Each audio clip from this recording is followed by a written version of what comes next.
Kasus Fufu Fafa. Kasus komen-komen penghinaan oleh Fufu Fafa, kalian masih ingat kan sama kasus komen-komen akun Fufu Fafa di platform Kaskus? Bisa jadi, bisa sangat jadi, kasus komen akun anonim Fufu Fafa bakal menjadi pintu masuk. Dia bakal menjadi salah satu pintu masuk proses pemakzulan Wakil Presiden Gibran Raka Buming Raka. Ini sangat mungkin terjadi. Ini sangat logis buat terwujud.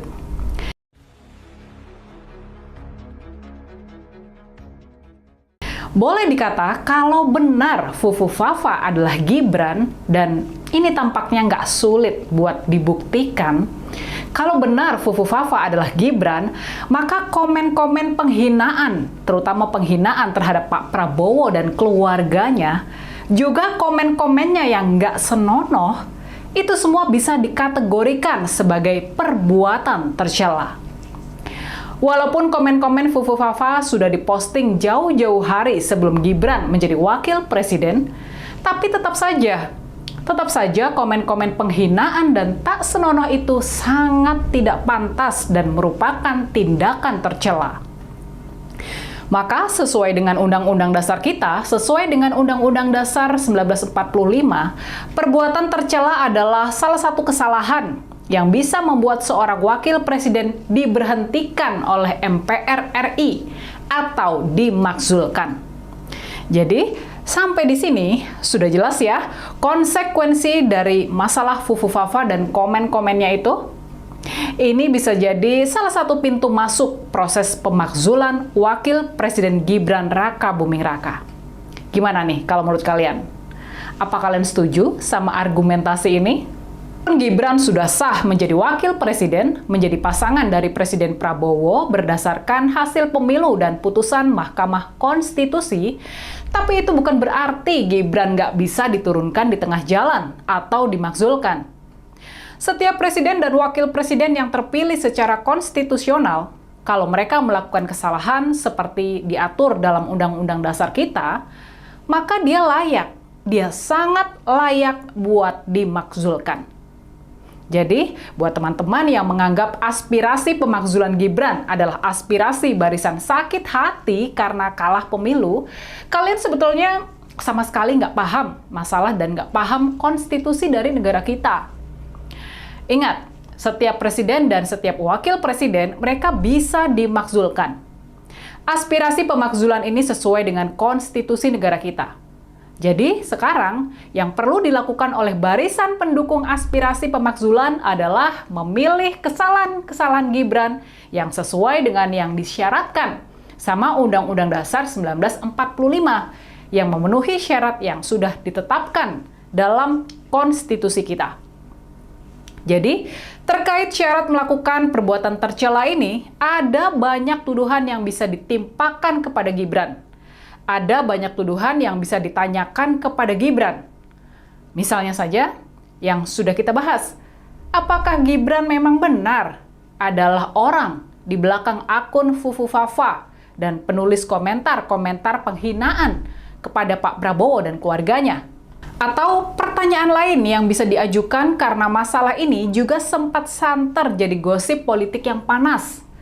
Apakah benar Wapres Gibran pernah tersangkut kasus penggunaan narkoba? Tuduhan ini tentu saja belum tentu benar. Tapi tetap saja pertanyaan ini sah buat ditanyakan dan diselidiki lebih lanjut. Kalau memang Gibran tersangkut dalam kasus penggunaan narkoba, kalau benar begitu, ini juga bisa dikategorikan sebagai perbuatan tercela.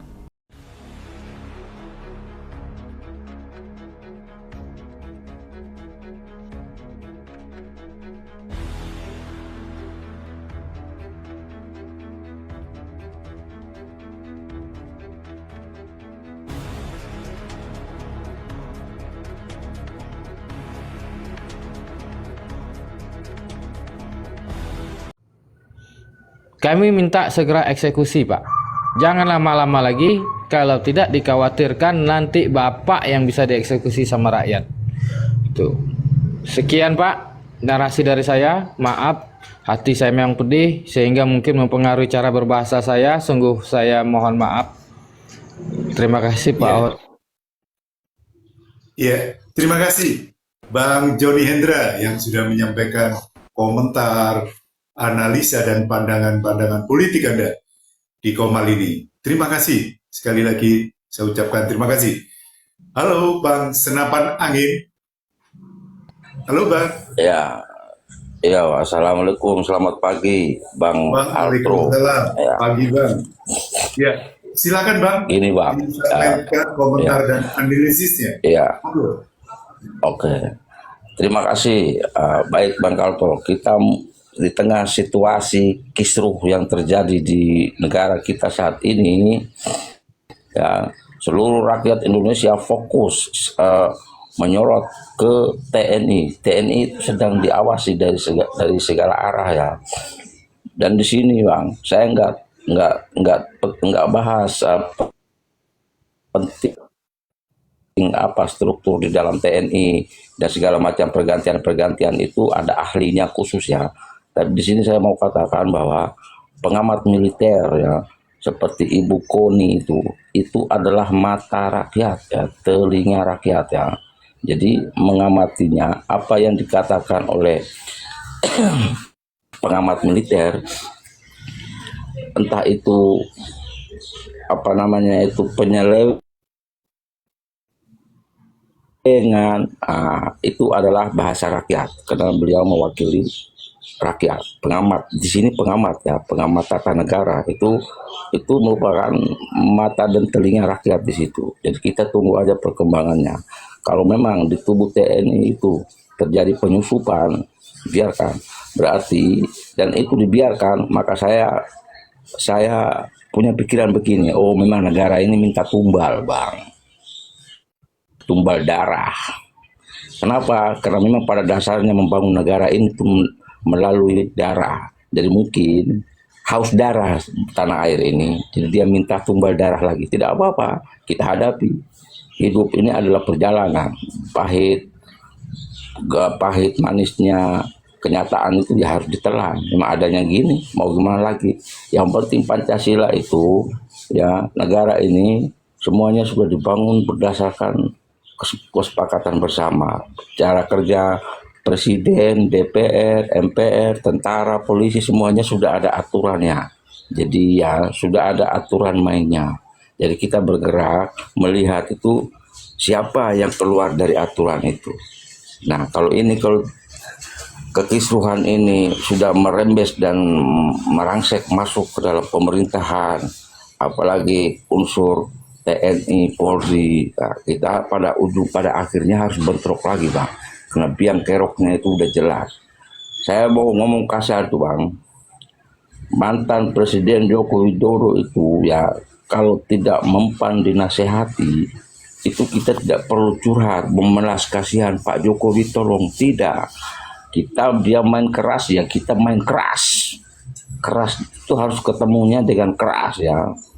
Orang itu kelihatannya kepala batu ya, saya benci kali lihat mukanya itu ya, bukan apa tapi pemimpin kok kayak begini yo Bang. Kita sebelumnya itu sudah disuguhkan pemimpin seperti orang-orang yang berjiwa besar, penuh kearifan dan kebijaksanaan, mengalah demi persatuan rakyat, tawadu. Ini kok kelihatannya kok menantang nih, menciptakan permusuhan di tengah.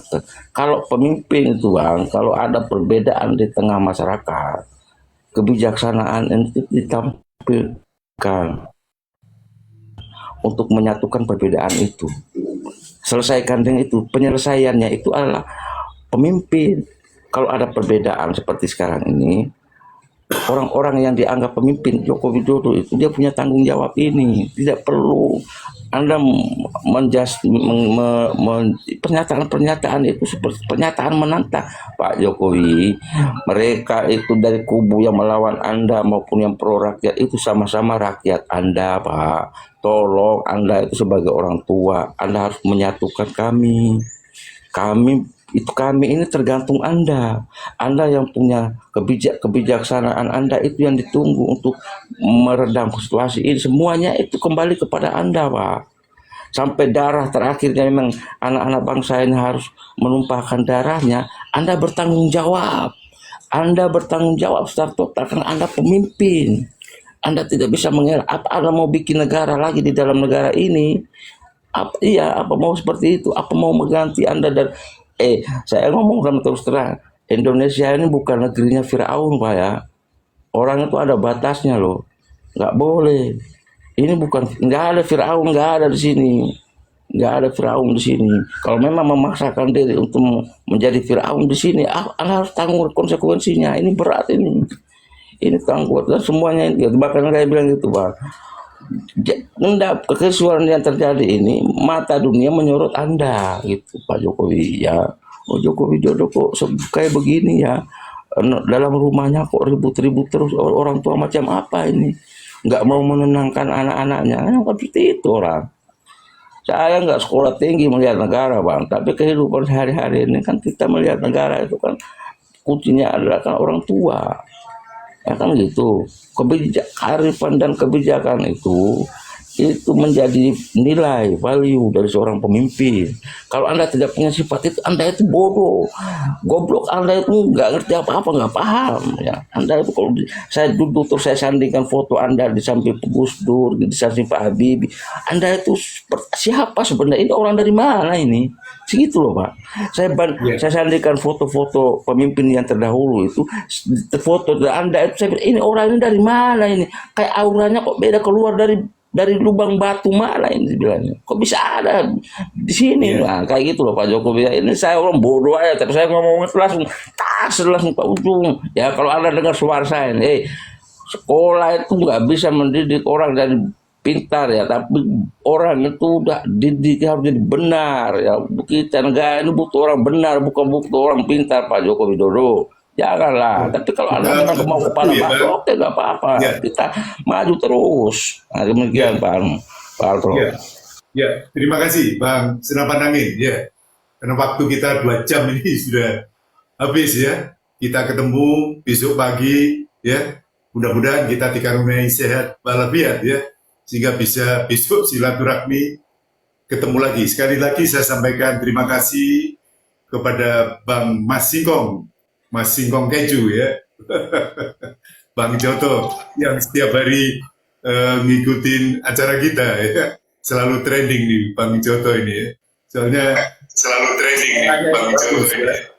Iya, selalu dipilih sama TikTok ya, dari perwakilan TikTok Singapura ya, selalu masuk di perwakilan TikTok Singapura ya. Ya, Bang Senapan Angin juga saya sampaikan terima kasih ya. Bang Senapan Angin juga saya sampaikan terima kasih ya. Terima kasih benar terus Bang. Terima kasih. Sampai jumpa besok pagi ya. Bang Senapan Angin, kalau memang banyak yang ini disampaikan, besok bisa disampaikan pagi ya, karena waktu kita 2 jam ini. Oke. Sekali lagi kita tutup acara ini dengan ucapan wabillahi taufiq wal hidayah, waridho wa inayah. Wassalamualaikum warahmatullahi wabarakatuh. Sesuai dengan pesanan, karena masalah kasus tentang ijazah ini sudah menjadi pembicaraan isu nasional, bahkan terdengar di negara luar ya. Jadi ini betul-betul seharusnya polisi di sini harus objektif. Ya, walaupun seluruh masyarakat Indonesia meragukan